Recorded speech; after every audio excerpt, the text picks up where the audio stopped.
এই ছেলে, একটু এদিকে আয় তো। কি হলো বলেন, আপনি আমাকে ডাকছেন কেন? তোকে চুমু খেতে ইচ্ছে হয়েছে তাই ডাকছি। আপনার মতো সুন্দরী মেয়ে আমাকে চুমু খেতে চাইলে আমি তো কখনোই না করব না।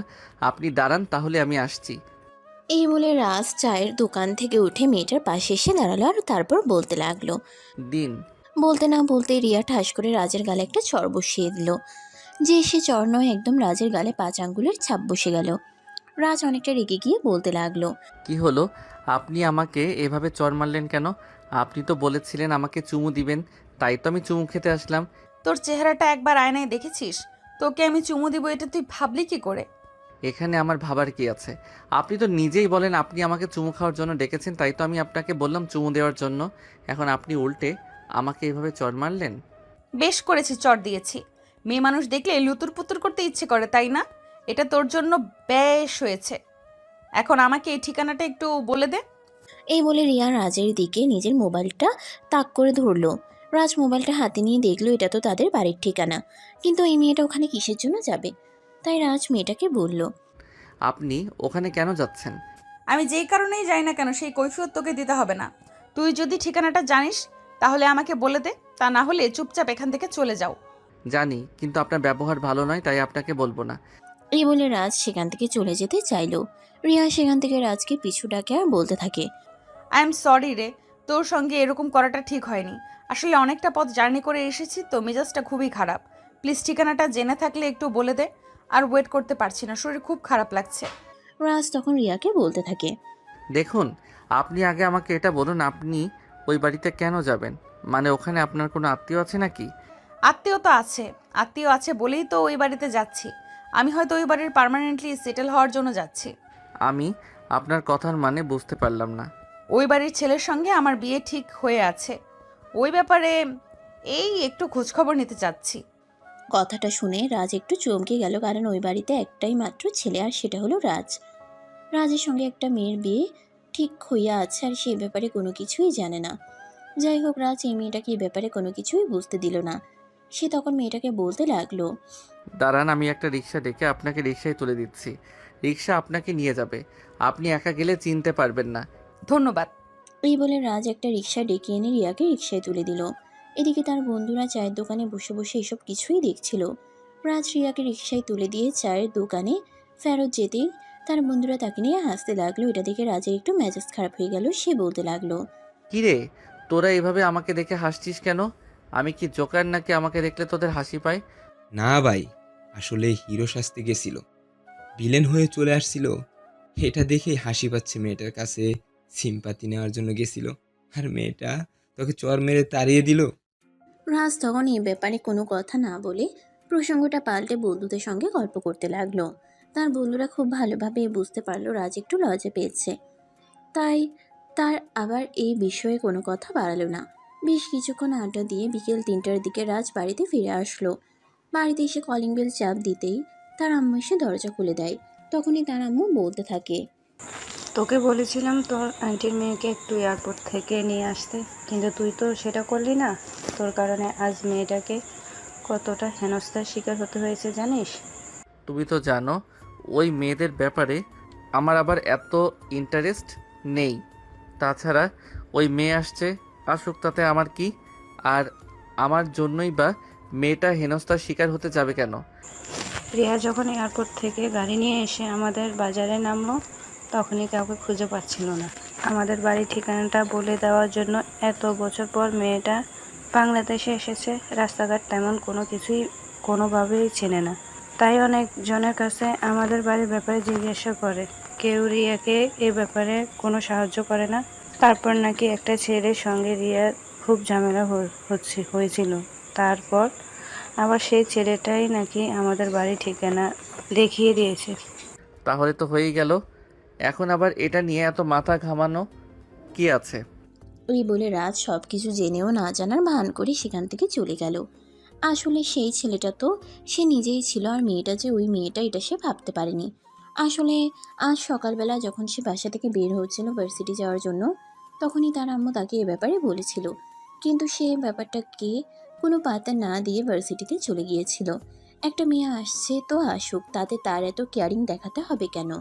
আর এটা তো আর তার আপন কেউ নয়। আর তারপর কি হলো সেটা তো আপনারা দেখতেই পেলেন। রাজ নিজের রুমে এসে ফ্রেশ হয়ে বিছানায় শুয়ে আছে। এমন সময় কেউ একজন তার রুমের দরজায় নক করে। সে বিছানায় শোয়া থেকে বলতে থাকে, দরজা খোলা আছে, ভিতরে চলে এসো। এমনভাবে বলছো যেন আমি তোমার বউ হয়ে গেছি। কথাটা শুনে বিছানায় শোয়া থেকে উঠে বসে রাজ। আর রিয়াকে দেখেই সে মাথাটা নিচু করে নেয়। আর তখনই রিয়া বলতে থাকে, এই ছেলে, তুমি এখানে কেন? তো আমার বাড়িতে কি অন্য কেউ থাকবে নাকি? আপনি কি এমনটাই আশা করেছিলেন নাকি? মানে তুমি আন্টির ছেলে আর তুমি রাজ সব কিছু জেনে শুনেও আমার সঙ্গে এরকম করার কারণটা কি সেটা আমি জানতে পারি? কারণ আবার কি হতে যাবে? অপরিচিত একটা মেয়ে আমাদের বাড়িতে আসতে যাবে, তার ব্যাপারে আমি জিজ্ঞাসা করতেই পারি। এখন আপনি এটা বলুন যে আপনার সঙ্গে কবে আমার বিয়ের সম্বন্ধ ঠিক হলো? না, মানে আসলে ওখানে অনেকগুলো ছেলে দাঁড়িয়ে ছিল। সেই ছেলেদের মধ্যে তুমিও একজন ছিলে।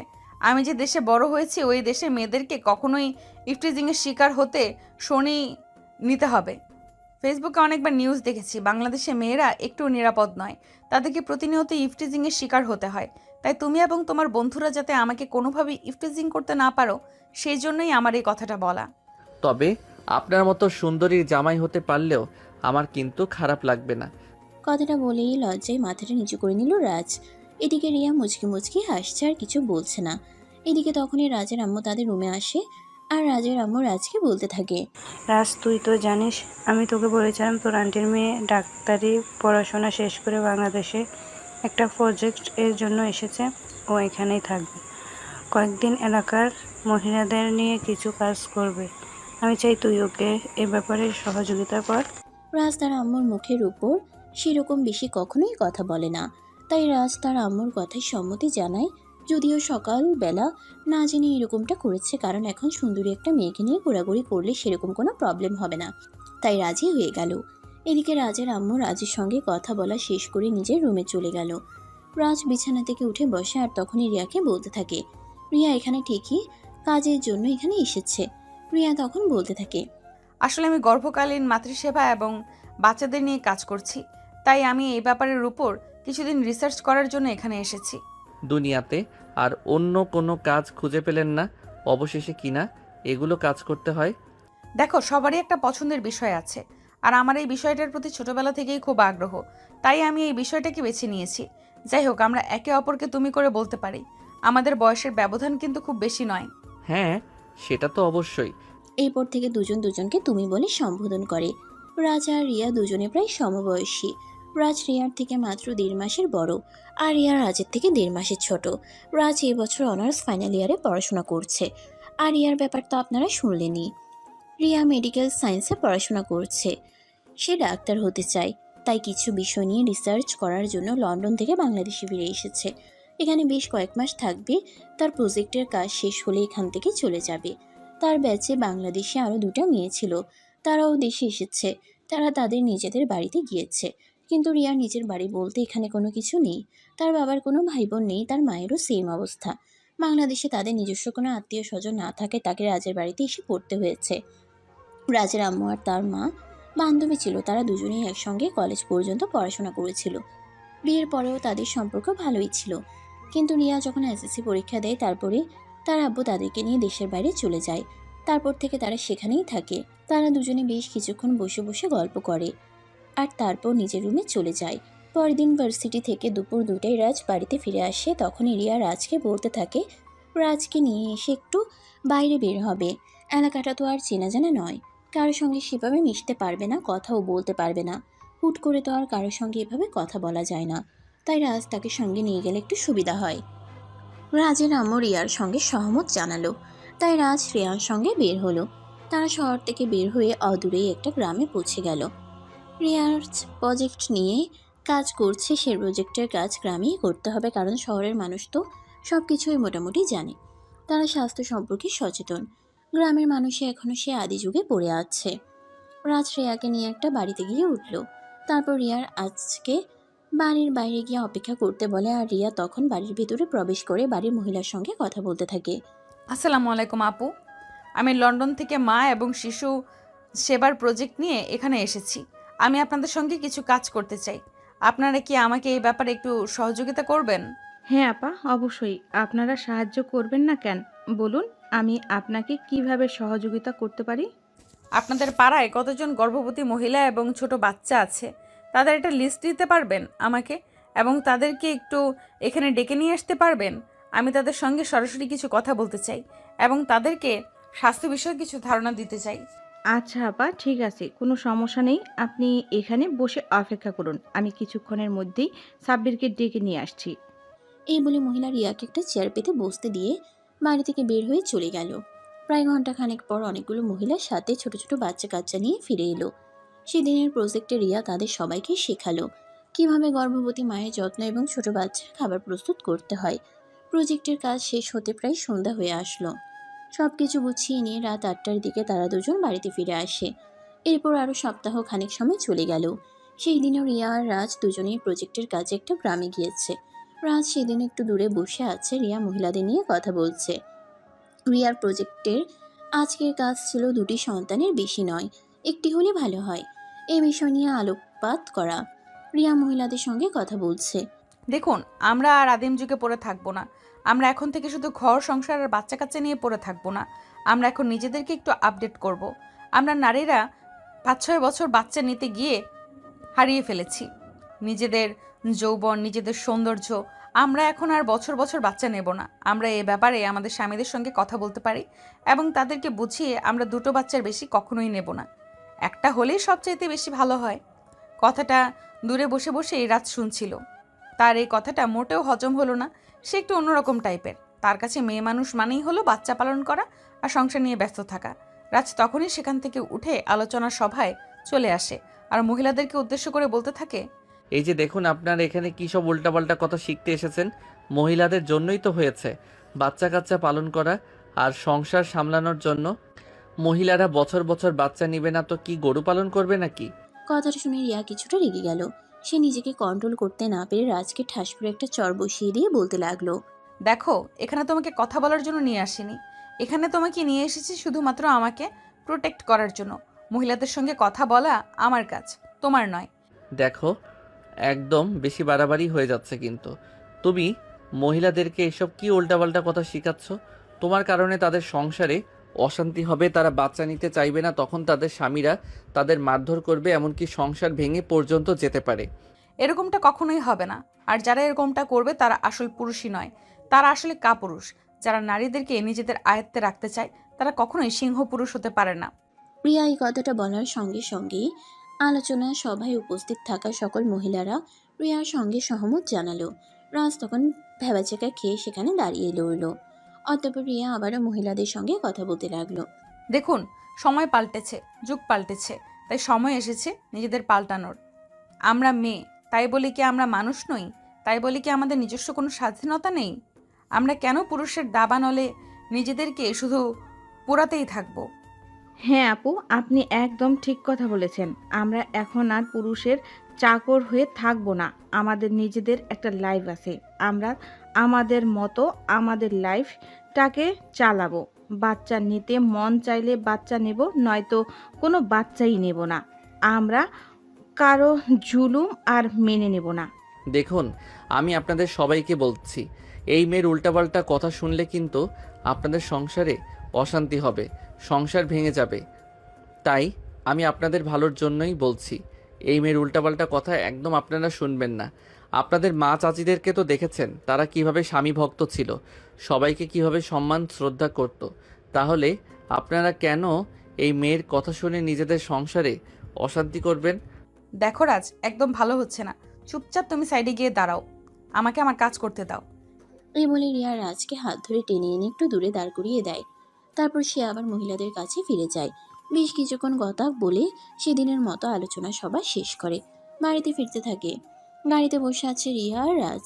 রাজ গাড়ি ড্রাইভ করছে আর তার পাশেই বসা রিয়া।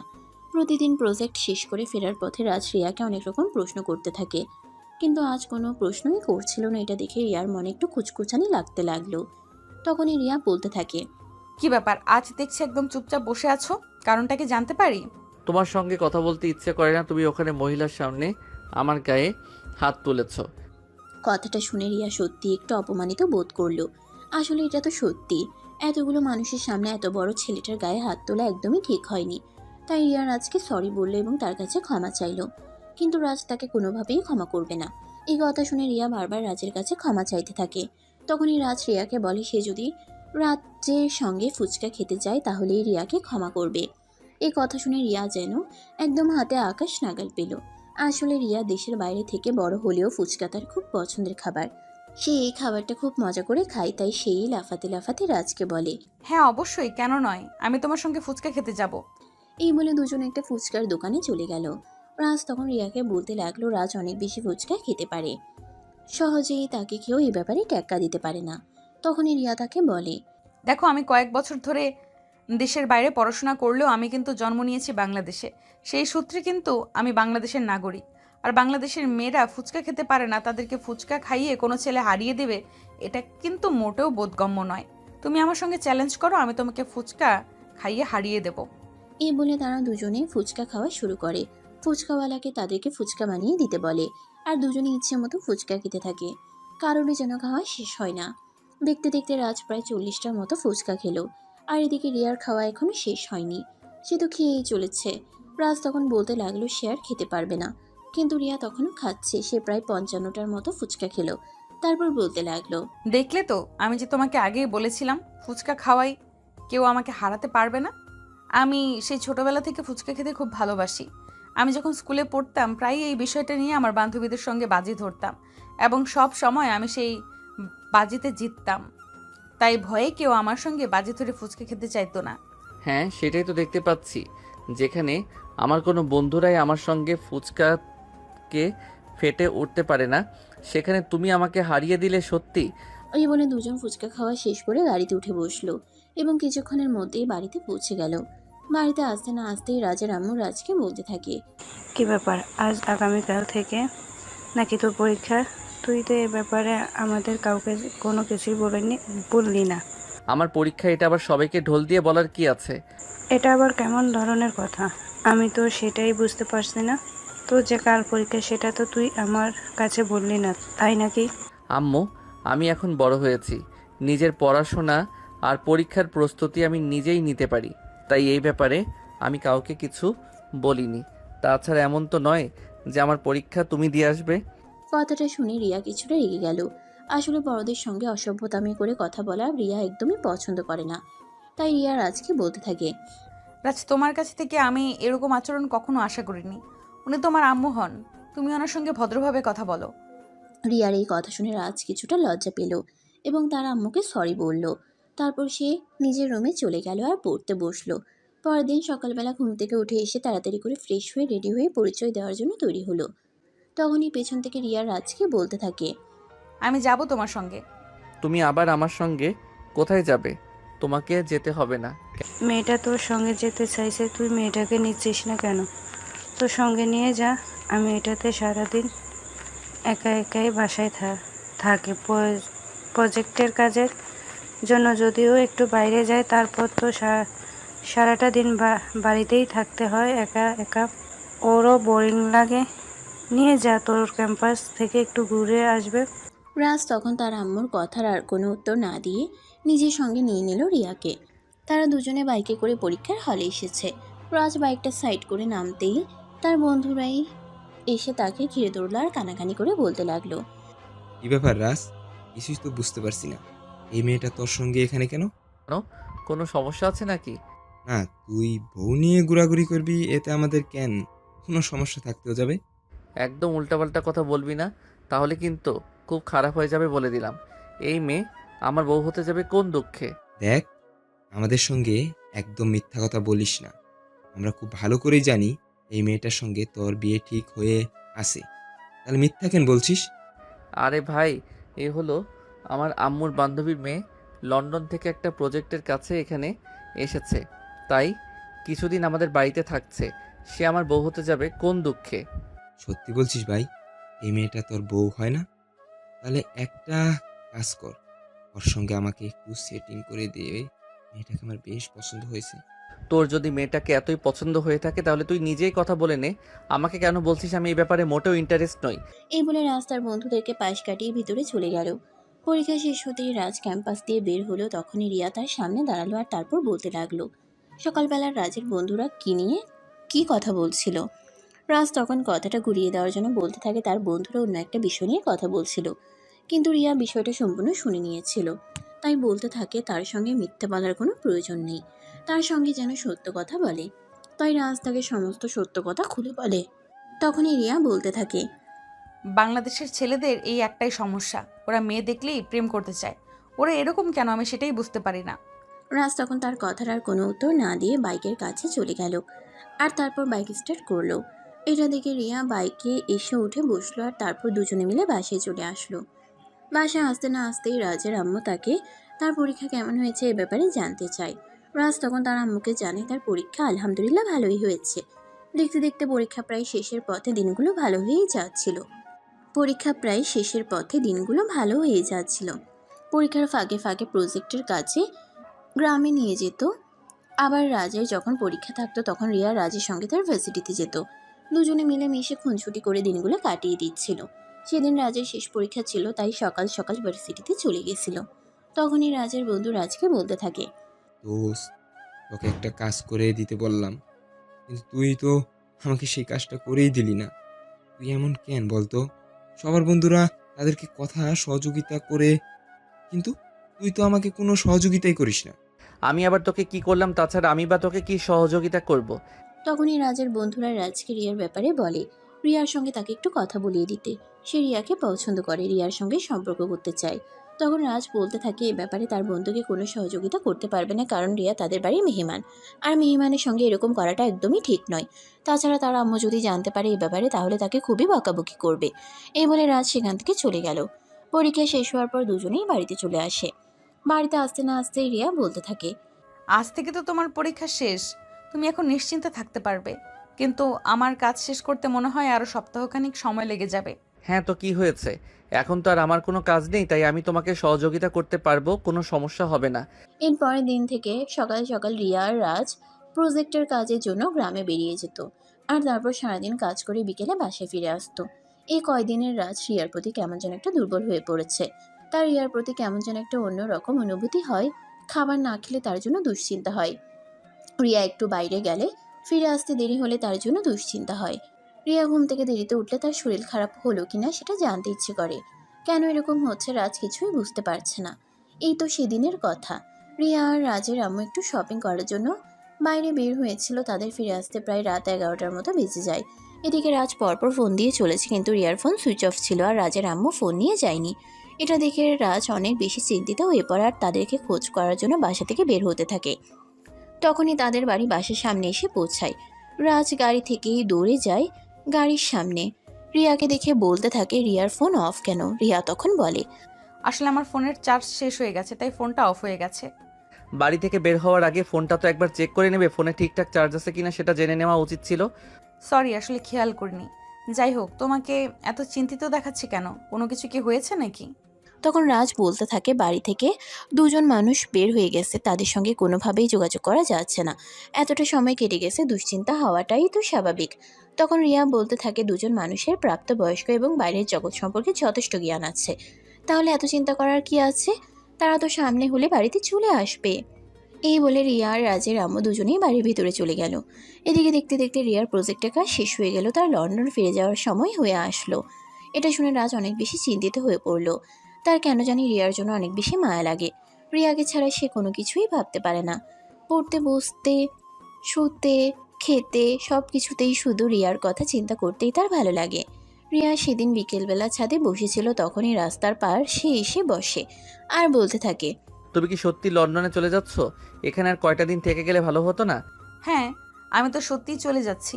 আমি তো এখানে একটা প্রজেক্টের কাজে এসেছিলাম। প্রজেক্টের কাজ শেষ হয়ে গেছে, তাই আমাকে রিপোর্ট জমা করতে হবে, সেজন্য তো যেতেই হবে। আর কটা দিন থেকে যাও।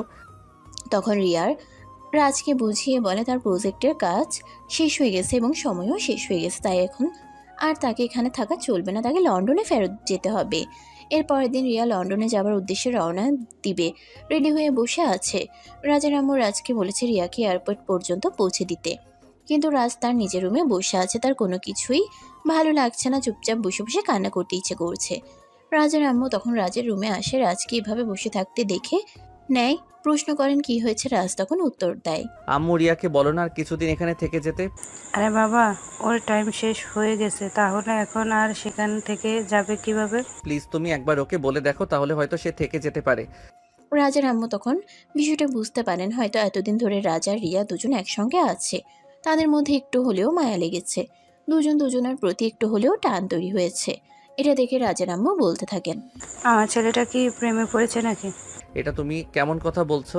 আমি প্রেমে পড়তে যাব কেন? এমনিতেই বলছি রিয়াকে বলো না কটা দিন এখানে থেকে যেতে। কিন্তু আমার তো মনে হচ্ছে বিষয়টা অন্য কিছু। তুমি মনে হয় রিয়াকে ভালোবেসে ফেলেছো, তাই এভাবে রিয়ার চলে যাওয়াটা তুমি মেনে নিতে পারছো না। রাজ তখন বলতে থাকলে, ভালোবাসলে বেশিচ্ছে, এটা তো অপরাধ কিছু নয়, মানুষ মানুষকে ভালোবাসতেই পারে, এতে তো ভুল কিছু নেই। তাছাড়া দুজনেই প্রাপ্তবয়স্ক, দুজনে অনেকটা সময় একসঙ্গে কাটিয়েছে, এতে দুজনের প্রতি দুজনের একটু হলেও ভালো লাগা আর ভালোবাসা তৈরি হতেই পারে, এতে ভুলের কি আছে। তখন রাজের আম্মু বলতে থাকে। যদি কাউকে ভালোবাসে তাহলে সেটা গোপন না রেখে সেটা তার কাছে প্রকাশ করে দাও। তাকে বলে দাও তুমি তাকে ভালোবাসো, কারণ নিঃশ্বাসের কোনো বিশ্বাস নেই। তুমি কতক্ষণ বেঁচে থাকবে সেটা তুমিও জানো না। ভালোবাসা প্রকাশ না করে চলে যাওয়াটা বোকামি। তাহলে কি তুমি বলছো আমি যে রিয়াকে ভালোবেসে ফেলেছি সেটা রিয়াকে জানানো উচিত?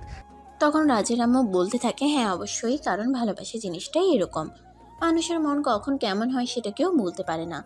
আজ মেয়েটা নিজের জীবনের সঙ্গে কাউকে জড়িয়ে না, কিন্তু 2 দিন পরে যে মেয়েটা নিজের জীবনের সঙ্গে কাউকে জড়াবে না তার কি গ্যারান্টি আছে। তাই রাজ যেন রিয়াকে এ ব্যাপারে বলে দেয়। এই বলে তিনি রাজের রুম থেকে বের হয়ে নিজের রুমে চলে আসেন। আর এদিকে রিয়া ড্রয়িং রুমে বসে বসে অপেক্ষা করছিল রাজের জন্য, কারণ তার ফ্লাইটের সময় হয়ে গেছে। এমন সময় রাজের আম্মুকে রাজের রুম থেকে বের হতে দেখে রিয়া রাজের আম্মুকে বলে। আন্টি, রাজ কোথায়? এখনো আসছে না কেন? আমার তো ফ্লাইটের সময় হয়ে গেছে, তা না হলে তো আবার ফ্লাইট মিস হয়ে যাবে। আর ফ্লাইট মিস হলে টিকিট পেতে আমাকে আরও 15 দিন সময় লেগে যাবে। তখন তো আমি বিশাল একটা ঝামেলায় পড়ে যাব। অত রেডি হয়ে আছে, এক্ষুনি আসছে। কোনো চিন্তা করো না, তুমি সময় মতো এয়ারপোর্ট পৌঁছে দিতে পারবে। কিছুক্ষণের মধ্যেই রাজ সেখানে চলে আসে। তারপরে রিয়াকে নিয়ে এসে এয়ারপোর্টের উদ্দেশ্যে রওনা দেয়। এয়ারপোর্টের ওয়েটিং রুমে বসে আছে রাজ আর রিয়া দুজনেই। রাজ তখনই রিয়ার হাত দুটো ধরে বলতে থাকে। রিয়া প্লিজ আর কটা দিন এখানে থেকে যাও। আরে, তুমি কি পাগল হয়ে গেছো নাকি? আমার ফ্লাইটের আর মাত্র 10 মিনিট সময় বাকি। এমন সময় কেউ এসব কথা বলে? রিয়া তোমার সঙ্গে কাটানো সময়গুলো আমি ভুলতে পারবো না। তোমার সঙ্গে কাটানো সময়গুলো আমার বারবার মনে পড়তেই থাকবে। আমি কিভাবে ভুলে থাকবো এই সময়গুলো সেটা আমাকে একটু বলে যাবে? শোনো পাগল ছেলের কথা, তোমার কথা কি আমার মনে পড়বে না? তুমি আমাকে কতটা সহযোগিতা করেছো, আমার সঙ্গে কতটা সময় কাটিয়েছো, আমারও তো এগুলো মনে পড়বে। তাই বলে কি আমাকে এখানে থেকে গেলে চলবে নাকি? আমার পড়াশোনা, কোরিয়ার সব কিছুই তো ওখানে পড়ে আছে। আমি পড়াশোনা শেষ করে তারপর তো বাংলাদেশে চলে আসব। তারপর না হয় তোমার সঙ্গে অনেক অনেক সময় কাটাবো। বলতে না বলতেই ফ্লাইটের সময় হয়ে গেল। মাইকে ঘোষণা করা হলো আর লন্ডনের সমস্ত যাত্রীকে বিমানে উঠে পড়ার জন্য। রিয়া তখন রাজের হাতটা ছেড়ে দিয়ে রাগেশ নিয়ে বিমানের দিকে পা বাড়ালো। এদিকে রাজ হা হয়ে তাকিয়ে আছে, সে যেন কথা বলার ভাষা হারিয়ে ফেলেছে। তার 2 চোখ দিয়ে টপ টপ করে জল পড়ছে, সে কোনো কথাই বলতে পারছে না, চুপচাপ কান্না করে চলেছে। দেখতে দেখতে রিয়া বিমানে উঠে গেল আর কিছুক্ষণের মধ্যেই বিমানটি আকাশে উড়াল দিল। রাজ তখন আকাশের দিকেই তাকিয়ে আছে, সে কোনো কিছু বলতেও পারছে না আর কোনো কিছু ভাবতেও পারছে না। তার যেন নিঃশ্বাস নিতেও কষ্ট হচ্ছে, তার এরকম মনে হচ্ছে দেহ থেকে আত্মাটা বের হয়ে চলে যাচ্ছে। দেখতে দেখতে সন্ধ্যা হয়ে আসলো। রাজ এখনো বাড়িতে যায়নি, এয়ারপোর্টেই রয়েছে। তখনই তার আম্মু তাকে ফোন করে। তার আম্মু তাকে ফোন করে বাড়িতে যাওয়ার জন্য বলে। বেশ কিছুক্ষণ পর সেই এয়ারপোর্ট থেকে বের হয়ে রওনা দেয়। বাড়িতে পৌঁছাতে পৌঁছাতে রাত আনুমানিক 8টার মতো বেজে গেল। তখনই তার আম্মু তাকে বলতে লাগে, এয়ারপোর্ট থেকে বাড়িতে আসতে এত দেরি হলো কেন? রিয়ার ফ্লাইট তো সকাল 11টায় ছিল, তাহলে এতক্ষণ রাজ কোথায় ছিল? তখনই রাজ বলতে থাকে। আম্মু আমি রিয়ার চলে যাওয়াটা সত্যি মেনে নিতে পারছি না। আমি তাকে সত্যি ভালোবেসে ফেলেছি। প্লিজ কিছু একটা করো, আমি রিয়াকে বিয়ে করতে চাই। মাথা ঠান্ডা করো, ঠান্ডা মাথায় চিন্তা ভাবনা করো, তারপর যা করার করবি। কিন্তু এভাবে হুটহাট করে কোনো কিছুই করা যাবে না। তাছাড়া রিয়া আমার বান্ধবীর মেয়ে, এসে এখানে একটা কাজে এসেছিল, তাই হুট করে তাকে কিছু বলা যাবে না। তারপর আরও বেশ কিছুক্ষণ কথা বলে রাজ তার রুমে চলে আসে। পরের দিন বিকালবেলা রাজ তার রুমে বসে বসে মোবাইল টিপাটিপি করছিল। তখনই রিয়ার ফোন থেকে একটা মেসেজ আসে। মেসেজটা দেখে রাজ চমকে উঠল, তার দেহে যেন আত্মা ফিরে আসলো। তখনই সেই সঙ্গে সঙ্গেই মেসেজটা সিন করলো। আজ দুপুরে এসে লন্ডন পৌঁছালাম। কেমন আছো? মেসেজটা দেখার সঙ্গে সঙ্গেই রাজ রিয়ার নাম্বারে ফোন দিল। রিয়ার সঙ্গে কথা বলার জন্য তার মনটা ছটফট করছিল। দুবার রিং হতে না হতে রিয়া ফোনটা রিসিভ করলো। আর তখনই রাজ বলতে লাগলো, এভাবে তুমি আমাকে ফেলে চলে যেতে পারলে তোমার একটু মায়া হলো না আমার জন্য? আরে তুমি এভাবে কেন বলছো? এখানে আমি থাকি, পড়াশোনা করি, একটা প্রজেক্টের কাজে গিয়েছিলাম, তাই বলি কি আমাকে সেখানে সারা জীবন থেকে গেলে চলবে নাকি? আমার ক্যারিয়ার তো নষ্ট হয়ে যাবে। রাজ তখন আর রিয়াকে কোনো কিছুই বলল না, চুপচাপ প্রসঙ্গে ওটা পাল্টে নিল। তারপর রিয়ার সঙ্গে বেশ কিছুক্ষণ কথা বলল। কথা বলা শেষ হলে ফোন রেখে দিয়ে তার আম্মুর কাছে গেল আর বলতে লাগলো, আম্মু, আমি কোনো কিছু জানি না আর জানতেও চাই না। আমি তোমার কাছে শুধু একটা কথাই বলতে চাই, রিয়াকে তুমি ফিরিয়ে এনে দাও। রিয়াকে ছাড়া আমার নিঃশ্বাস বন্ধ লাগছে। আমি রিয়াকে ছাড়া থাকতে পারবো না। রাজের আম্মু তখন খুব ভালোভাবেই বুঝতে পারে রাজ রিয়াকে খুব বেশি ভালোবেসে ফেলেছে, কিন্তু একপাক্ষিক ভালোবাসা কখনোই পূর্ণতা পায় না। রিয়া লন্ডনের মতো দেশে বড় হওয়া একটা মেয়ে, তার তো নিজের ইচ্ছা অনিচ্ছা বলেও একটা ব্যাপার আছে। সে কি রাজকে মেনে নেবে বা ভালোবাসতে চাইবে, ওইসবই চিন্তা করতে থাকেন তিনি। পরক্ষণে আবার নিজের ছেলের কথা চিন্তাও করতে থাকেন। ছেলেটা তো ওনার ছেলে, কাউকে ভালোবেসে ফেলেছে, তাকে তো ছেলে জীবনে এনে দেওয়াটা তার কর্তব্য। তাই তিনি চিন্তা করতে থাকেন কিভাবে কি করা যায়, কিভাবে রিয়াকে রাজের জীবনে নিয়ে আসা যায়। এদিকে রিয়া চলে গেছে, প্রায় 1 সপ্তাহের মতো হয়ে গেছে। এদিকে রাজ পাগলের মতো হয়ে গেছে, তার কোনো কিছুই ভালো লাগছে না, সে কোনো কিছুই ভাবতে পারছে না। খাওয়া দাওয়া সবকিছু বাদ দিয়ে দিয়েছে, তার শুধু রিয়াকে চাই। নিজের ছেলের এমন পাগলামো দেখে একদম বেকায়দাতেই পড়ে গেছেন রাজের আম্মু। তিনি কি করবেন কিছুই বুঝতে পারছেন না। অপরদিকে রিয়ারও প্রায় সেম অবস্থা। সে লন্ডনে ফিরে এসেছে ঠিকই, কিন্তু নিজের পড়াশোনার ওপর কোনো মনোযোগ দিতে পারছে না। তার শুধু সারাক্ষণ রাজের কথা মনে পড়ছে, রাজের সঙ্গে কাটানো সময়গুলোর কথা মনে পড়ছে। সে অনেক চেষ্টা করার পরেও সব কিছু ভুলে থাকতে পারছে না। বারবার তার ওই কথাগুলো মনে পড়ছে, তাই সে মনে মনে ভাবলো রাজের সঙ্গে একবার কথা বলে যাক, তাহলে হয়তো একটু ভালো লাগতে পারে। যেমন চিন্তা তেমনই কাজ। মোবাইলটা হাতে নিয়ে রাজের নাম্বারে ফোন দিল। রিং হতে না হতেই রাজ ফোনটা রিসিভ করলো। এটা দেখে রিয়া অনেকটাই অবাক হয়েই বলল, কি ব্যাপার? কল ঢুকতে না ঢুকতেই তুমি ফোনটা রিসিভ করলে? মনের টান থাকলে যা হয় আর কি। আমি ভাবছিলাম তোমাকে ফোন দেব, তখনই তুমি ফোন দিলে, তাই সঙ্গে সঙ্গে ফোনটা রিসিভ করলাম। কেমন আছো? এই তো আছি কোনো রকম। বাদ দাও, তোমার কথা বলো, তুমি কেমন আছো? এই তো আছি। তুমি এইভাবে কেন কথা বলছো? তোমার কিছু হয়েছে নাকি? রিয়া দেখো, আমি একদম মিথ্যা কথা বলতে পারি না, সত্যি। আমার তোমার কথা খুব মনে পড়ছে, তোমাকে খুব মিস করছি। রিয়া প্লিজ, তুমি আবার চলে এসো, এখানে আমি তোমাকে ছাড়া থাকতে পারছি না। কথাটা শুনে বেশ কিছুক্ষণ চুপ করে থাকে রিয়া। তারও মনের সেম অবস্থা, সেও তো রাজের সঙ্গে কথা বলার জন্য ছটফট ছটফট করছিল। সেও তো কোনোভাবেই রাজকে ভুলে থাকতে পারছে না, তাই সে কিভাবে কি বলবে সেটাই ভেবে পাচ্ছে না। বেশ কিছুক্ষণ সময় চিন্তা করার পর রিয়া বলতে লাগলো, রাজ, আমার মনে হয় আমরা দুজন দুজনকে ভালোবেসে ফেলেছি। সত্যি বলছো তুমি? হ্যাঁ রাজ, আমি একদম সত্য কথাই বলছি।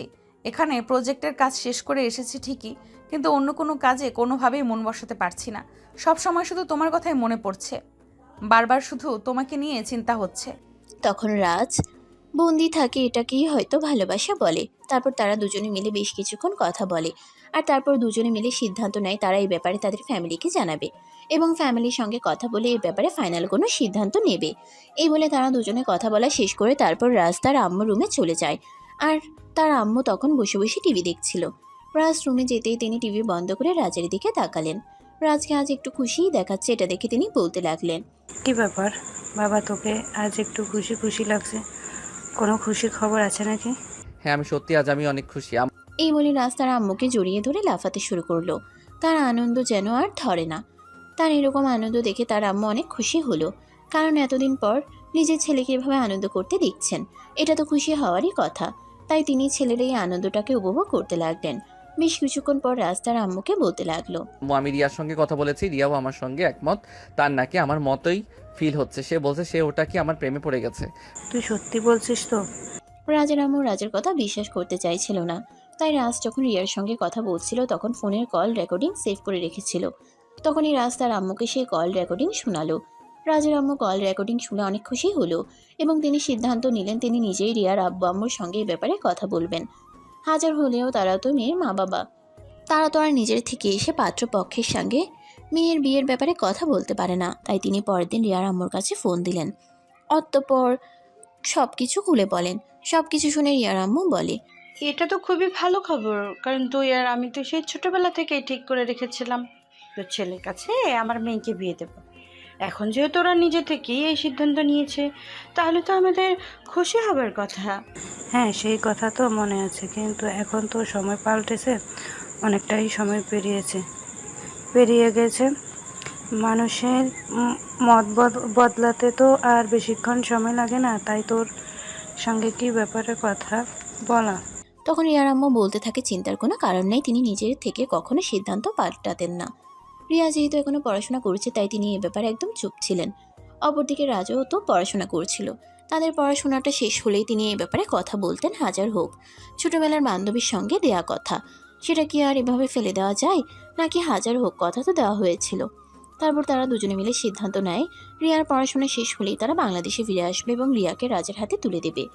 এদিকে রাজের পরীক্ষা শেষ হয়েছে, কিন্তু এখনো রেজাল্ট দেয়নি। রাজের পরীক্ষার রেজাল্ট বের হলে সে তার বাবার অফিস দেখাশোনা করার দায়িত্ব নেবে, আর তারপরেই তারা দুজনে বিয়ে করবে। এই বলে তারা দুজনে সেদিনকার মতো কথা বলা শেষ করে। এদিকে দেখতে দেখতে আরো 2 মাস কেটে গেল। ইতিমধ্যে রাজ আর রিয়া দুজনের মধ্যে ভালো একটা সম্পর্ক গড়ে উঠেছে। তারা প্রতিদিন ফোনে কথা বলে মত বিনিময় করে। দুজন দুজনের সঙ্গে ফোনে চ্যাটিং করে সময় কাটায়। খুব ভালোই যাচ্ছে তাদের এই দিনগুলো, যেন একদম স্বপ্নের মতো। আরও একটা মজার বিষয় হলো, আমরা এতদিন ধরে জেনে এসেছি মেয়েরা অপেক্ষা করে ছেলেদের জন্য, আর এদিকে আমাদের গল্পের নায়ক অপেক্ষা করছিল আমাদের গল্পের নায়িকার জন্য। কারণ নায়ক তো বাংলাদেশে থাকে, আর তার বিয়েতে যে কোনো সময় কোনো সমস্যা নেই। সে যে কোনো সময় চাইলেই বিয়ে করতে পারে। কিন্তু নায়িকা তো দেশের বাইরে আছে, ডাক্তারি পড়াশোনা করছে। পড়াশোনা শেষ করে চাকরি না নেওয়া পর্যন্ত সে দেশে আসতে পারবে না, এবং বিয়ে তো অনেক পরের কথা। দেখতে দেখতে আরও বেশ কিছুদিন সময় কেটে গেল। আজ রিয়ার স্বপ্ন পূরণের দিন। আজ রিয়ার ডাক্তারি পরীক্ষার রেজাল্টের দিন। রিয়া ডাক্তারি পরীক্ষায় পাশ করেছে। আজ থেকে সে একজন ডাক্তার। তার মতো খুশি আজ আর কেউ নেই। সেই খুশিতে এসে রাজকে সে ফোন করে এবং নিজের খুশির কথা জানায়।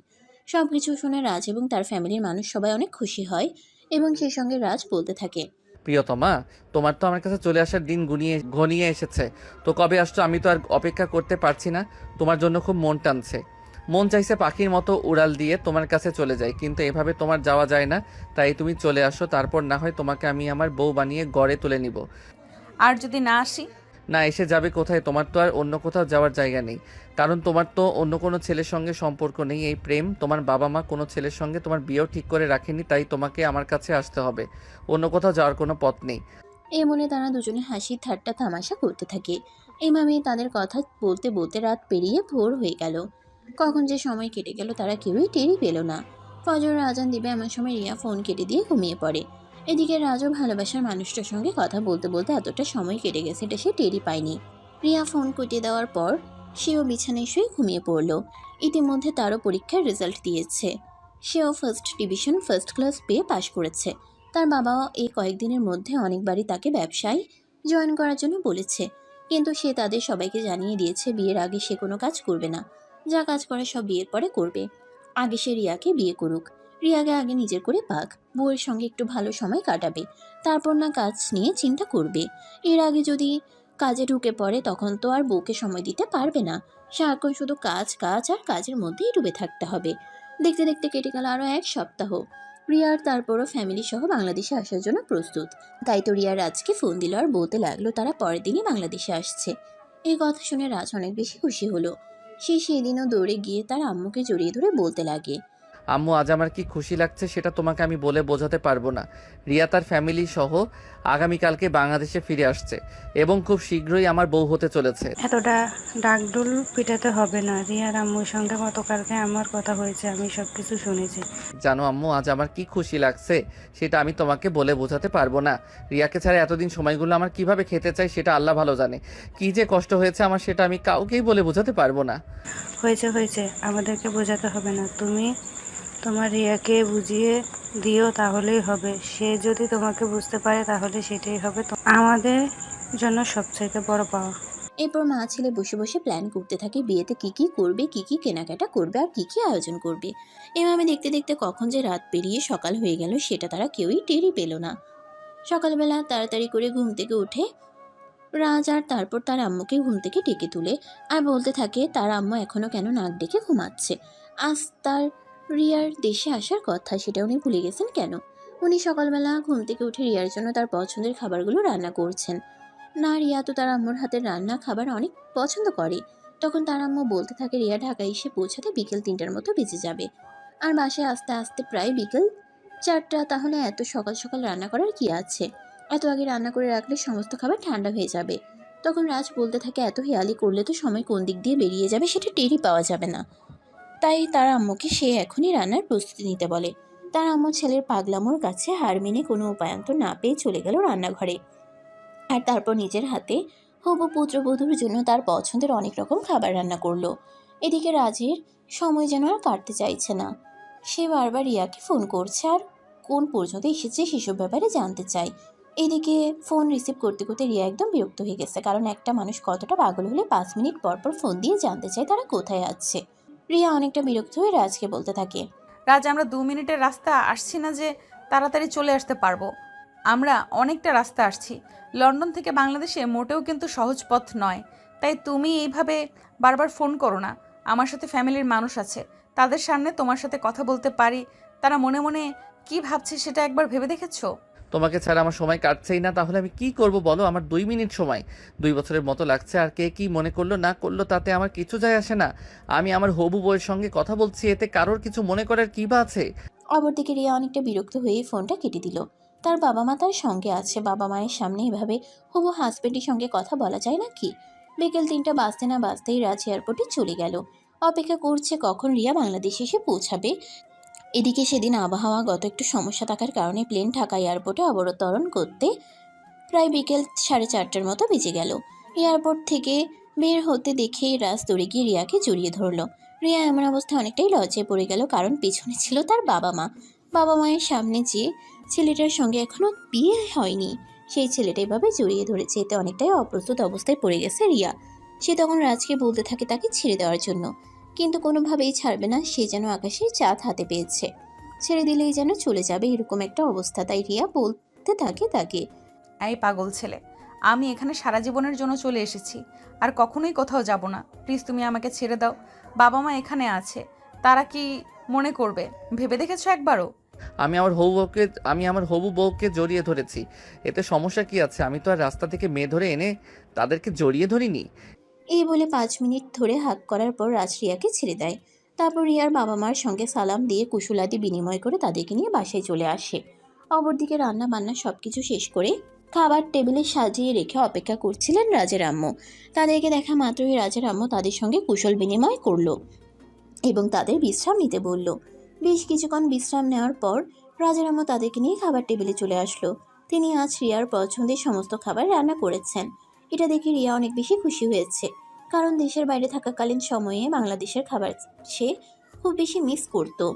কিন্তু সেখানে বাংলাদেশি খাবার সেরকম একটা সুযোগ সুবিধা ছিল না। তাছাড়া সে যেহেতু একজন ডাক্তার, তাই তাকে স্বাস্থ্যের প্রতি একটু বিশেষ মনোযোগী হতে হতো। তাই সে চাইলেও সবসময় সব রকম খাবার খেতে পারতো না, তাকে ডায়েট মেনটেন করতে হতো। তাছাড়া ওই দেশের নিয়মটাই এরকম, সবাইকে স্লিম দেখাতে হবে। রিয়া নিজের পছন্দের সব খাবার দেখতে পেয়ে কোনটা রেখে কোনটা খাবে সেটাই ভেবে পাচ্ছে না। সে একটার পর একটা খাবার নিয়ে গপ গপ করে খেয়ে চলে যায়। আশেপাশে কে কী বললো না বললো তার তাতে কিছুই যায় আসে না। এমনভাবেই খাবার খাচ্ছে যেন সে বিগত 1 সপ্তাহ ধরে কোনো খাবারই খায়নি। তখনই রাজার আম্মু পাশ থেকে বলতে থাকে, রিয়া মামুনি, সবগুলো খাবার আমি নিজ হাতে তোমার জন্য রান্না করেছি, তাই এত তাড়াহুড়া করে খাওয়ার কোনো কারণ নেই। তাড়াহুড়া করে খাবার খেলে খাবার গলায় আটকে যেতে পারে। তুমি আস্তে আস্তে খাবার খাও। নিজের হবু শাশুড়ি মায়ের মুখ থেকে এই কথাটা শুনে রিয়া অনেকটাই লজ্জায় পড়ে গেল। আসলে সে অনেক তাড়াহুড়ো করে খাবার খাচ্ছিল। মনে হচ্ছিল সে বিগত সপ্তাহ খানিক ধরে কোনো কিছু খায়নি। তাই সে তখন নিজেকে কন্ট্রোল করে আস্তে আস্তে খাবার খেতে লাগলো। খাওয়া দাওয়া শেষ হলে সবাই মিলে ড্রয়িং রুমে বসে গল্প করতে লাগলো। এদিকে রাজ রিয়ার সঙ্গে কখন কথা বলবে সেই চিন্তায় মগ্ন। তাই সে বারবার রিয়ার মোবাইলে ফোন দিতে থাকে। রিয়া ফোন দেয়, কেউ ফোন কেটে দেয়। তখনই রাজ রিয়াকে একটা মেসেজ দেয়। এই মেয়ে বড়রা এখানে গল্প করছে, করুক না। তুমি এখানে বসে বসে কি করছো? ছাদে আসো, তোমার সঙ্গে কথা আছে। মেসেজটা দেখার পর রিয়া আস্তে করে ওখান থেকে উঠে গেল, কারণ সে খুব ভালো করেই জানে এখন যদি এখান থেকে উঠে সেই রাজের কাছে না যায় তাহলে হয়তো রাজ এখানেই কিছু একটা উল্টোপাল্টা করে ফেলতে পারে। তার চাইতে বরং এটাই সবচেয়ে বেশি ভালো হয় এখান থেকে উঠে গিয়ে তার সঙ্গে কথা বলা। রিয়া সিঁড়ি দিয়ে সোজা ছাদে চলে আসলো। ছাদে এসে দেখতে পেল তাদের এক পাশে রাজ দাঁড়িয়ে আছে, তাকে দেখে আস্তে আস্তে তার পাশে গিয়ে দাঁড়ালো, তারপর বলতে লাগলো। কি ব্যাপার, কি সমস্যা তোমার? এবার বলো। তখনই রাজ রিয়ার কণ্ঠ শুনতে পেয়ে আর এক মুহূর্ত দেরি না করে পিছন ফিরে তাকানো মাত্রই রিয়াকে জড়িয়ে ধরে রিয়ার কপালে একটা কিস করে বলতে থাকে। তোমাকে খুব কাছে পেতে ইচ্ছে করে, তোমাকে খুব আদর করতে ইচ্ছে করে, সবার সামনে কি আর এগুলো করা যায় নাকি? কিন্তু তুমি তো ওখানেই বসেছিলে, তুমি এমন কেন বলো তো? আমি যা করেছি একদম ঠিক করেছি। তুমি ভুল, আমাদের এখনো বিয়ে শাদী কিছুই হয়নি। আমাদের কি এইসব করা একদমই ঠিক হচ্ছে? তুমি একটু বেশি বাড়াবাড়ি করে ফেলছো। এসব বন্ধ করো। আমি তো পালিয়ে যাচ্ছি না, সারা জীবনের জন্য তোমার হব বলেই তো আমি এখানে এসেছি। এই বলে রিয়া নিজেকে রাজের থেকে ছাড়িয়ে নিয়ে একটু দূরে সরে দাঁড়ায়, আর তারপরে আবার বলতে থাকে, দেখো বাড়িতে ফ্যামিলি সবাই আছে, আমরা এখানে এভাবে আলাদাভাবে কথা বলছি, এটা দেখলে তারা কি ভাববে? তখনই রাজ আবার রিয়ার হাত ধরে টান দিয়ে নিজের বুকের সঙ্গে মিশিয়ে নিয়ে বলতে থাকে, ফ্যামিলির বড়রা সবাই নিজেদের মধ্যে কথা বলায় ব্যস্ত আছে, তাই এদিকে কেউ আসবে না। তারা এখানে কথা বলছে, এটা নিয়েও কারোর কোনো মাথা ব্যথা থাকবে না। এই বলে তারা দুজনেই সেখানে বসে বসে গল্প করতে থাকে। এদিকে দেখতে দেখতে সন্ধ্যা ঘুরিয়ে রাত চলে আসছিল, তাই তারা নিজেদের রুমে চলে আসে। এদিকে ফ্যামিলির সবাই মিলে সিদ্ধান্ত নিয়েছে দুদিনের মধ্যে রাজ এবং রিয়ের বিয়ের কাজ সম্পন্ন করবে। যেহেতু আগে থেকে কথাবার্তা বলা ছিল, তাই তারা পূর্ব প্রস্তুতি নিয়ে রেখেছিল, শুধু বিয়ের কেনাকাটা করাটাই বাকি। তাই তারা সবাই মিলে সিদ্ধান্ত নিল আগামীকালকেই তারা বিয়ের শপিং করার জন্য বের হবে। পরের দিন সকাল 10টার দিকে সবাই ঘুম থেকে উঠে নাস্তা করে রেডি হয়ে নিল শপিংয়ে যাওয়ার জন্য। এদিকে রিয়া তখনও ঘুমোচ্ছে। অনেকদিন পর তার একটা ভালো ঘুম হয়েছে, কারণ এতদিন ধরে পড়াশোনার প্রেশারের জন্য ঠিকমতো ঘুমাতে পারেনি। তার উপর পরীক্ষা শেষ হওয়ার পর রেজাল্টের চিন্তা। এখন তো আর কোনো চিন্তা ভাবনা নেই, তাই সে আজ নিশ্চিন্তে ঘুমিয়েছিল। সবাই রেডি হয়ে ড্রয়িং রুমে এসে রিয়াকে দেখতে না পেয়ে রাস্তার আম্মাকে উদ্দেশ্য করে বলতে লাগলো।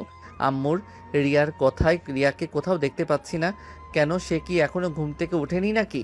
সেটা তো আমি জানি না, আমি এখনো রিয়াকে ডাকতে যাইনি। সকালবেলা আমরা যখন নাস্তা করেছিলাম তখন তো তোরা দুজন এই নাস্তার টেবিলে আসিসনি। আমি তো ভেবেছি তোরা দুজন একসঙ্গে ঘুম থেকে উঠে তারপরে নাস্তা করবি, তাই আমি তোদেরকে আর ডাকতে যাইনি। রাস্তার আম্মুর এই কথা শুনে সেখানে আর এক মুহূর্তও দেরি না করে সোজা রিয়ার রুমে চলে গেল। রুমে গিয়ে দেখতে পেল দরজা এখনো ভিতর থেকে বন্ধ, তার মানে রিয়া এখনো ঘুমোচ্ছে। তাই রাজ রুমের দরজায় নক করতে থাকে। বেশ কিছুক্ষণ নক করার পর রিয়া ঘুম ঘুম চোখে রুমের দরজা খুলে বলতে থাকে। কি ব্যাপার, কি হয়েছে? এত সকাল সকাল রুমের দরজায় নক করছো কেন? তখনই রাজ বলতে থাকে, আজ তাদের বিয়ে শপিং করতে যাওয়ার কথা। এই কথা রিয়া ভুলে গেল কি করে? এই কথা শুনে রিয়া তাড়াতাড়ি করে আলমারি থেকে নিজের পোশাক বের করে ওয়াশরুমে ঢুকে গেল। তারপর ফ্রেশ হয়ে এসে রেডি হয়ে নিচে চলে গেল। তারপর সবাই মিলে রওনা দিল শপিং মলের উদ্দেশ্যে। সারাদিন শপিং করে রাত 10টার দিকে সবাই মিলে বাসায় আসে। তারপর রাতের খাবার খেয়ে ঘুমিয়ে পড়ে। এর পরের দিন ছিল তাদের দুজনের হলুদ সন্ধ্যা। হলুদের অনুষ্ঠান মোটামুটি ভালোভাবেই শেষ হলো। অনুষ্ঠান শেষ হতেই রিয়া নিজের রুমে চলে আসে, ড্রেস চেঞ্জ করে একটু বিশ্রাম নিতে যাবে। সারাদিনে যা ধকল গেছে তাই রিয়া অনেকটাই ক্লান্ত হয়ে পড়েছে। তখনই রাজ তার রুমে ঢুকে আর দরজাটা বন্ধ করে দেয়। এটা দেখে রিয়া বলতে থাকে, কি ব্যাপার, কি হয়েছে?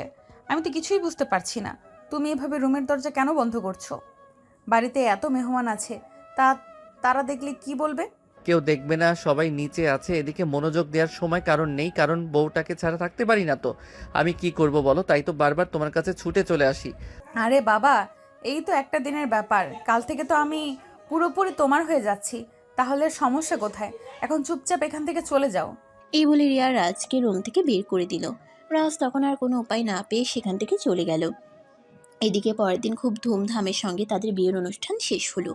রাত 11টা বাজে। সবাই খাওয়া দাওয়া করে নিজেদের রুমে চলে গেছে। এদিকে রিয়া রুমের ভিতরে বসে বসে অপেক্ষা করছে রাজের জন্য। অপরদিকে রাজের বিয়ের দাওয়াত পেয়ে রাজের বন্ধুগুলা চলে এসেছিল। তারা রাজের সঙ্গে ছাদে বসে আড্ডা দিচ্ছিল। তারা কোনোভাবেই রাজকে ছাড়তে চাইছিল না। রাজ তখন তার বন্ধুদেরকে বলতে থাকে, আরে ভাই, তোরা আমার সঙ্গে এরকম কেন করছিস? আমার বউটা ভাসর করে বসে বসে আমার জন্য অপেক্ষা করছে। প্লিজ তোরা আমাকে যেতে দে। এখন কেন আমাদের ছেড়ে বউয়ের কাছে চলে যেতে চাইছিস? হুম, তখন তো খুব বড় বড় কথা বলছিলি এই মেয়ের সঙ্গে তোর কিছুই না, আর এখন তুই আমাদেরকে না জানিয়েই এই মেয়েকে বিয়ে করে নিলি। এটা কিন্তু আমরা একদম মেনে নিতে পারছি না। ভাই প্লিজ, আমি তাদের দুইটা পায়ে ধরি, প্লিজ আমাকে আমার বউটার কাছে যেতে দিয়ে। বউটা আমার একা একা বসে আছে। আমাদের সঙ্গে তুই মিথ্যা কথা বলবি আর আমরা তোকে তোর বউয়ের সঙ্গে সময় কাটাতে যাব? এটা কোনোভাবে হতেই পারে না। আজ সারা রাত তুই এখানেই থাকবি। আর আমাদের সঙ্গেই সময় কাটাবি। এই কথা শুনে রাজের একদম কান্না করে দেওয়ার মতো অবস্থা। তার বন্ধুদেরকে অনেক রিকোয়েস্ট করতে থাকে আর তাকে ছেড়ে দেওয়ার জন্য বলতে থাকে। এই অবস্থা থেকে তার বন্ধুরা তো একদম হেসেই কুটি কুটি খেতে থাকে আর কি করবে সেটা ভাবতে থাকে। এদিকে রাজ মনে মনে চিন্তা করছে কিভাবে এখান থেকে ছুটে পালাবে আর কিভাবে রিয়ার কাছে চলে যাবে। অনেক চিন্তা ভাবনার পর সে হঠাৎ করে তার বন্ধুদেরকে বলতে লাগে সে তার বন্ধুদের জন্য স্পেশাল একটা সারপ্রাইজ গিফট এনে রেখেছে। এটা শুনে তার বন্ধুরা তাকে বলল তাদের সারপ্রাইজ গিফট নিয়ে আসতে। এই সুযোগে রাজ সেখান থেকে উঠে দিল এক দৌড়, একদম নিজের রুমে এসে দরজাটা বন্ধ করে হাঁপাতে লাগলো। এটা দেখে রিয়া খাট থেকে নেমে এসে রাজকে বলতে লাগলো, কি ব্যাপার, কি হয়েছে? তুমি এভাবে হাঁপাচ্ছ কেন? তোমাকে দেখে মনে হচ্ছে কুকুরের দৌড়ানি এসেছে। না বউ, কুকুর নয়, এর চাইতে বড় কিছু দৌড়ানি খেয়ে তারপর এখানে এসেছি। মানে কি বলছো? আমি তো কিছুই বুঝতে পারছি না। মানে আসলে আমার বন্ধুরা এসেছে, ওদের সঙ্গে গল্প করছিলাম। তারপর ওরা আমাকে কোনোভাবেই এখানে আসতে দিচ্ছিল না, ওরা আমাকে আটকে রেখেছিল। ওদেরকে মিথ্যে কথা বলে কোনো রকমে এখানে পালিয়ে এসেছি। রাজের এই কথা শুনে রিয়া তো হাসতে হাসতে শেষ। রিয়া হাসতে হাসতে একদম মাটিতে বসে পড়েছে, তার একদম পেট ব্যথা করছে। তখন রিয়া রাজকে উদ্দেশ্য করে বলতে লাগলো, জীবনে কত মানুষ দেখেছি, তোমার মতো মানুষ আমি একটাও দেখিনি, সত্যি বলছি। আরে তুমি হাসছো কেন? দীর্ঘ 24 বছর অপেক্ষা করার পর এই সবেমাত্র বিয়ে করলাম, এখন কি আর বউ ফেলে দূরে থাকা যায় নাকি? আচ্ছা ঠিক আছে, এখন এসব কথা বাদ দাও। এই কথা বলতেই রাজ মাথার পাগড়িটা ওয়ার্ড্রপের উপর রেখে রিয়ার দিকে এগিয়ে আসছিল। তাকে দেখে মনে হচ্ছিল তার দুই চোখে নেশা ভর করেছে। রাজের এমন অবস্থা দেখে রিয়া পিছাতে শুরু করে, কিন্তু পিছিয়ে আর যাবে কোথায়। একটা সময় ঘাটের সঙ্গে ধাক্কা লেগে খাটের উপরে পড়ে গেল। তখনই তার উপর শোয়া হয়ে রিয়ার নাকের সঙ্গে নিজের নাক ঘষতে লাগলো। এভাবেই চলতে লাগলো কিছুক্ষণ সময়। ইতিমধ্যে রিয়ার ঠোঁট দুটো তার দখলে চলে গেছে। রিয়া দুই ঠোঁট নিজের দখলে নিয়ে ইচ্ছে মতো চুমু খেতে লাগলো রাজ। এদিকে তখনই তার হাতটা কিভাবে যেন রিয়ার পেটের দিকে চলে গেল। সে রিয়ার পেটে খামচি দিয়ে ধরতেই রিয়া একটু কেঁপে উঠে আর বলতে লাগে, এ কি করছো তুমি? তুমি এইভাবে আমার পেটের মধ্যে খামচি দিলে কেন? আমি তো তোমাকে নিজের কাছে টেনে নেওয়ার চেষ্টা করছি মাত্র, জানোই তো এত বছর অপেক্ষার পর তোমাকে পেলাম, এখন কি আর বাধা শুনতে ইচ্ছে করছে? এই বলে রাজ আবারও রিয়ার ঠোঁটে ঠোঁট ডুবিয়ে দিল আর ইচ্ছে মতো কিস করতে লাগলো। এভাবেই চলে গেল বেশ কিছুক্ষণ সময়। ইতিমধ্যে দুজনেই উত্তেজনার চরম পর্যায়ে চলে গেছে। রিয়া অনেক জোরে জোরে নিঃশ্বাস নিচ্ছিল। এটা দেখে রাজ বলতে থাকে, কি হলো, তুমি এভাবে এত জোরে জোরে নিঃশ্বাস নিচ্ছ কেন? তোমার কি কষ্ট হচ্ছে নাকি? জানি না, আমি কিছু বলতে পারছি না, তবে আমার কেমন যেন একটা অন্যরকম অনুভূতি হচ্ছে। বুঝতে পেরেছি, প্রথমবার তো তাই। এই বলে রাজ রিয়াকে নিজের আরো কাছে টেনে নিল আর দুজনেই ভালোবাসার মহাসমুদ্রে ডুবে গেল। তাদের ভালোবাসার আদান প্রদান পর্ব শেষ হলে দুজনে মিলে ফ্রেশ হয়ে এসে ঘুমিয়ে পড়ল। সকালবেলা ঘুম থেকে উঠে রিয়া রান্নাঘরে চলে গেল, সবার জন্য চা নাস্তার ব্যবস্থা করলো। রিয়া সবার জন্য খাবার সাজিয়ে টেবিলে এসেছে, তখনই সবাই ঘুম থেকে উঠে নাস্তার টেবিলে আসে। রিয়াকে রান্নাঘরে দেখে রাজের আম্মু কিছুটা চমকে গিয়ে বলতে থাকে, কি ব্যাপার বৌমা, তুমি এত সকাল সকাল রান্না করে আসতে গেলে কেন? তাছাড়া তোমাকে রান্না করার কথা এবার কে বলেছে? আমি তো ঘুম থেকে উঠে সবার জন্য রান্না করেই নিতাম। আম্মু, এবার থেকে আপনাকে কোনো কাজ করতে হবে না, আমি এবারের বউ, এবারের সবার জন্য খাবার রান্না করা আমার দায়িত্ব। তাই এখন থেকে বাড়ির প্রত্যেকটা মানুষের জন্য আমি নিজের হাতে খাবার তৈরি করব। কিন্তু বৌমা, এই যে এত কষ্ট করে লেখাপড়া শিখে ডাক্তারি চাকরি নিয়েছো, সেটার কি হবে? ওসব নিয়ে আপনাকে কোনো চিন্তা করতে হবে না আম্মু। আমি যখন পড়াশোনা করেছি, চাকরি নিয়েছি, চাকরি অবশ্যই করব। তাই বলে কি সংসার ছেড়ে দেবো নাকি? সংসার তো আমাকে করতেই হবে, কারণ আমি মেয়ে মানুষ। মেয়ে মানুষ থেকে দুনিয়ার সব কিছু বাদ দিয়ে দিলেও সংসার কখনোই বাদ দিতে হয় না। রিয়ার কথা শুনে রাজের আম্মু অনেক খুশি হয়। তারপর সবাইকে ডেকে নিয়ে একসঙ্গে নাস্তা করে নিলেন।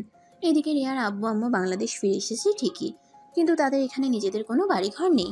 তাই তারা ঠিক করলো এবার বাংলাদেশে বাড়ি করার চিন্তা ভাবনা করবে। কারণ মেয়ের যেহেতু বাংলাদেশ চাকরি আর বিয়ে দুটোই হয়েছে, তাহলে তো এখন তাদের বাংলাদেশেই থাকতে হবে। তাই রিয়ার আব্বু রাজের আব্বুর সঙ্গে কথা বলে তাদের একটা বাড়ি কেনার বন্দোবস্ত করে এরপর তারা সেখানেই থেকে যায়। দেখতে দেখতে কেটে গেল প্রায় 2 মাস। ইতিমধ্যে রিয়ার চাকরিতে জয়েন করেছে। প্রতিদিন সকালবেলা ঘুম থেকে উঠে সবার জন্য নাস্তা বানানো, দুপুরের খাবার তৈরি করা, তারপর ফ্রেশ হয়ে রেডি হয়ে হসপিটালে যাওয়া, সারাদিন রোগী নিয়ে থাকা, তারপর আবার সন্ধ্যায় বাড়িতে ফিরে এসে সবার জন্য নাস্তা বানানো, সেই সাথে রাতের খাবার। এই সব কিছু মিলিয়ে রিয়াকে অনেকটাই ব্যস্ততার মধ্যে সময় পার করতে হচ্ছে। এটা দেখে রাজ রিয়াকে বলল, দেখো রিয়া, সবকিছু মিলিয়ে তোমার উপর অনেকটা প্রেশার পড়ে যাচ্ছে, তোমার খুব কষ্ট হয়ে যাচ্ছে। তাই আমি বলছিলাম কি, এবার যদি বাড়িতে একটা কাজের মেয়ে নিয়ে আসা যেত তাহলে হয়তো একটু ভালো হতো। দেখো, একদম এসব কথা বলবে না। যখন আমি ছিলাম না তখন কি হয়েছে সেসব ব্যাপারে জানার বিন্দুমাত্র আগ্রহ আমার নেই, কিন্তু এখন আমি এই বাড়িতে আছি। তাছাড়া আমি এই বাড়ির বউ, সংসার সামলানোটা আমার দায়িত্ব। চাকরি করছি তো কি হয়েছে, সংসার আমি সামলাতে পারবো। এই বলে রাজের কথাকে কোনো পাত্তাই দিল না। সে নিজের মতো করে নিজের সংসার, চাকরি সবকিছু সামলাতে লাগলো। দেখতে দেখতে বিয়ের প্রায় 2 বছর সময় কেটে গেল। ইতিমধ্যে রাজ তার বাবার ব্যবসা দেখাশোনা করছে, ব্যবসাটাকে মোটামুটি ভালো একটা পর্যায়ে পৌঁছে দিয়েছে। অপরদিকে রিয়ার আব্বু লন্ডনের সমস্ত বিজনেস বাংলাদেশে ট্রান্সফার করে নিয়ে এসেছেন এবং তিনি বাংলাদেশেই থাকছেন। রিয়া আর রাজকে তাদের ফ্যামিলি সহ রিয়ার বাবার বাড়িতে ইনভাইট করা হয়েছে। রিয়ার জন্মদিন উপলক্ষে রিয়ার বাবা একটা ছোটোখাটো পার্টির আয়োজন করেছে। সেখানে সারাদিন সবাই অনেক আনন্দ উল্লাস করেছে। পার্টি শেষ করে সবাই মিলে নিজেদের বাড়িতে চলে গিয়েছে। এদিকে রিয়া আর রাজ দুজনে অনেকদিন পর একসঙ্গে একটু সময় কাটানোর সুযোগ পেয়েছে। কারণ সংসার আর ডিউটি সামলে রাজের সঙ্গে সময় কাটানোর খুব একটা সময় পেত না। অপরদিকে রাজও অফিস নিয়ে খুব বেশি ব্যস্ত থাকতো, কারণ তাকে পুরো ব্যবসাটা একাই হ্যান্ডেল করতে হতো। তাই সেও রিয়ার কাছাকাছি থাকার খুব একটা সময় পেত না। রাত 11টা বাজে। রিয়া আর রাজ নিজেদের রুমে শুয়ে আছে। রিয়া মনে মনে কিছু একটা নিয়ে চিন্তা করছিল আর উপরে ঘুরন্ত ফ্যানটার দিকে তাকিয়েছিল। তখনই রাজ রিয়ার হাতটা ধরে নিজের কাছে টেনে নেয় আর বলতে থাকে, কি ব্যাপার, আমার বউটাকে দেখছি কোনো একটা বিষয় নিয়ে খুব চিন্তিত। আরে না, সেরকম কোনো ব্যাপার নয়, এমনি। এই বলে রিয়া বিষয়টাকে সম্পূর্ণ এড়িয়ে যেতে চাইল, কিন্তু রাজ তো আর ছেড়ে দেওয়ার মতো পাত্র নয়। রিয়া বিষয়টাকে এড়িয়ে যেতে চাইবে আর সেও এই বিষয়টাকে এড়িয়ে যেতে দেবে, এরকমটা সে কখনোই হতে দেবে না। সে রিয়াকে টান দিয়ে নিজের বুকের সঙ্গে একদম মিশিয়ে নিল আর তারপর রিয়ার গালে হাত রেখে বলতে লাগলো, দেখাবো। আমি খুব ভালোভাবেই বুঝতে পেরেছি তুমি কিছু একটা নিয়ে চিন্তা করছো, কিন্তু সেটা আমার সঙ্গে বলতে চাইছো না। বলো তো কি হয়েছে তোমার, একদম আমার কাছে লুকাবে না কিছু। না মানে আসলে তোমাকে একটা কথা বলতে চাইছিলাম। রিয়া তখন বলতে থাকে, বিয়ের তো প্রায় 2 বছর সময় অতিবাহিত হয়ে গেল, এখন তাদের একটা বাচ্চা কাচ্চা নেওয়া উচিত। এদিকে অনেক মেয়ে মানুষ আছে যারা নিজেদেরকে সময় দিতে গিয়ে মাতৃত্বের স্বাদ অনুভব করতে পারে না, যারা নিজের ক্যারিয়ারে ফোকাস করতে গিয়ে অনেক সময় নিজের মা হওয়ার ক্ষমতাটাই হারিয়ে ফেলে। তখনই রাজ বলতে থাকে, দেখো তুমি চাইলে বাচ্চা নিতেই পারো, তবে একটা কথা তোমাকে আমি বলে রাখি, আমি তোমাকে ভালোবাসছি, তোমার রূপ, তোমার ঘুম, তোমার চাকরি বা অন্য কিছুকে নয়। তুমি যদি কোনোদিন আমাকে বাবা হওয়ার শক্তিতে নাও পারো, তারপর আমি কখনো তোমাকে ছেড়ে যাব না, কারণ আমি তোমার ব্যক্তিত্বকে ভালোবাসছি। কিন্তু তারপরও আমার মনে হয় এবার আমাদের একটা বাচ্চা নেওয়ার চেষ্টা করা উচিত। হ্যাঁ, সেটা তো অবশ্যই, বাবা মার ডাক শোনার তো প্রত্যেকটা মানুষেরই মনের ইচ্ছা। এই বলে রাজ রিয়াকে শক্ত করে জড়িয়ে ধরে নিজের আরও কাছে টেনে নেয়। রিয়ার পেটের উপর থেকে 3 পিসের পার্টটা সরিয়ে দেওয়ায় তল পেটে হাত দিতে থাকে আর বলতে থাকে, এখানটাই আসবে বুঝি আমার ছোট্ট সোনাটা। কথাটা শুনে রিয়া অনেকটাই লজ্জা পেয়ে গেল আর নিজের মুখটা লুকানোর বৃথা চেষ্টা করতে লাগলো। তখনই রাজ তার কপালে আলতো করে একটা ভালোবাসার পরশিকি দিয়ে বলে, চিন্তা কর না, আল্লাহ চাইলে খুব তাড়াতাড়ি হয়তো আমাদের ঘরে ছোট্ট একটা নতুন অতিথি আসবে, যাকে নিয়ে মুখরিত থাকবে আমাদের এই রাজপ্রাসাদ, যার পদচরণে ধন্য হবে আমাদের বাড়ি। এই বলে রাজ রিয়ার কানের কাছে থেকে চুলগুলো সরিয়ে নিয়ে তার গলায় ঘাড়ে ভালোবাসার স্পর্শ দিতে লাগলো আর মুহূর্তের মধ্যেই দুজন ভালোবাসার অতল সমুদ্রে হারিয়ে গেল। এই পর্যন্ত ছিল গল্পটা। আপনাদের কাছে কেমন লেগেছে অবশ্যই ছোট্ট একটা কমেন্টে জানাবেন। নতুন নতুন ভালোবাসার গল্প শুনতে অবশ্যই আমাদের এই চ্যানেলটিকে সাবস্ক্রাইব করে পাশেই থাকবেন। আবার দেখা হবে নতুন কোনো গল্পে। সে পর্যন্ত সবাই ভালো থাকবেন এবং সুস্থ থাকবেন। আল্লাহ হাফেজ।